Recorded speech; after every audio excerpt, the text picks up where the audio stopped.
కల్కి సినిమాలో కాంప్లెక్స్ ఉంది కదా, ఆ కాంప్లెక్స్ కమాండరు అంటే సజ్జల ఈ మధ్య రాష్ట్రంలోని డాన్స్ అందరిని పిలిపించి, అంటే డాన్స్ అంటే ఈ లా అండ్ ఆర్డర్ని చెడగొట్టే బ్యాచ్, డాన్స్ అందరితో మీటింగ్ పిలిచి ప్రభుత్వాన్ని రైట్ డైరెక్షన్లో పోకుండా మనం డిస్టర్బ్ చేయాలి, మనం వాళ్ళని డైరెక్షన్ మార్చాలి, అభివృద్ధి వైపు వెళ్ళకుండా ప్రభుత్వం లా అండ్ ఆర్డర్ వైపు ఎప్పుడు కూడా లా అండ్ ఆర్డర్ ప్రాబ్లమ్స్ ఉన్నాయి, ఎప్పుడు ఇబ్బందులు నేను సృష్టించాలి, దానికి మీకు కావాల్సిన ఆర్థిక వనరులను కూడా నేను సమకూరుస్తానని సజ్జల అంటే కమాండర్, కల్కి సినిమాల కమాండర్ ఇక్కడ సజ్జల అనమాట, ఆ కాంప్లెక్స్లు పిలిపించి రాష్ట్రంలో ఉన్న అన్ని జిల్లాల్లో ఉన్న డాన్స్తో మాట్లాడారు.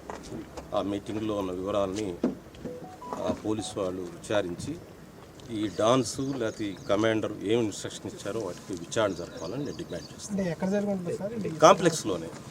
కాంప్లెక్స్లోనే మీటింగ్ జరిగింది, డాన్స్ అంతా అక్కడికి వచ్చారు, కమాండర్ సజ్జల వాళ్ళకి ఇన్స్ట్రక్షన్ ఇచ్చారు, ప్రభుత్వాన్ని అస్త్రత్ చేయాలని ఆయన నాయకత్వంలో. ఇప్పుడు జరుగుతున్న రాష్ట్రంలో అవన్నీ కూడా ఈ సజ్జల డైరెక్షన్లో జరుగుతున్నాయి. అంతే, హింస జరిగిందంటే ఎక్కడైనా విధ్వంసం జరిగిందంటే దానికి కమాండర్ కల్కి కమాండరు కాంప్లెక్స్ కమాండరు సజ్జలే దానికి కాదు, అతని డైరెక్షన్ ఉంటుంది, అతని ఫోన్ డైరెక్షనే ఉంటుంది, ప్రత్యక్షంగా పరోక్షంగా.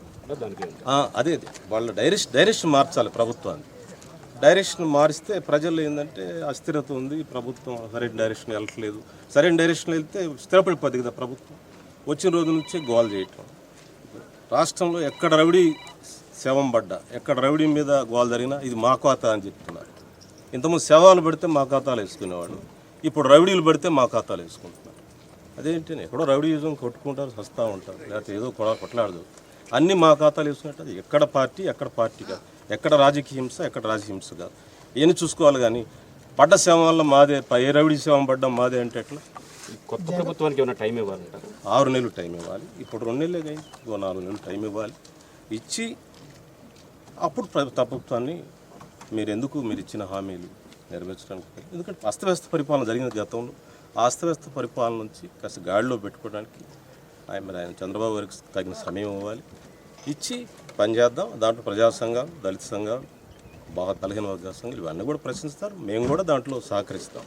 కానీ వచ్చి రాగానే ఎక్కడ రౌడీ పడ్డా మాదే అంటే ఎట్లా? అది సరే, మాజీ ముఖ్యమంత్రి జగన్మోహన్ రెడ్డి ప్రతిసారి బెంగళూరు ఎక్కువగా వెళ్తా ఉన్నారు, అక్కడ ప్యాలెస్, అక్కడ ఒక కాంప్లెక్స్ ఉంది, అక్కడ కాంప్లెక్స్ నుంచి ఏమన్నా కార్యక్రమాలు మరి అక్కడ ఏదో కార్యక్రమం, ఆర్థిక లావాదేవీలు అంతా, అదంతా ఆర్థిక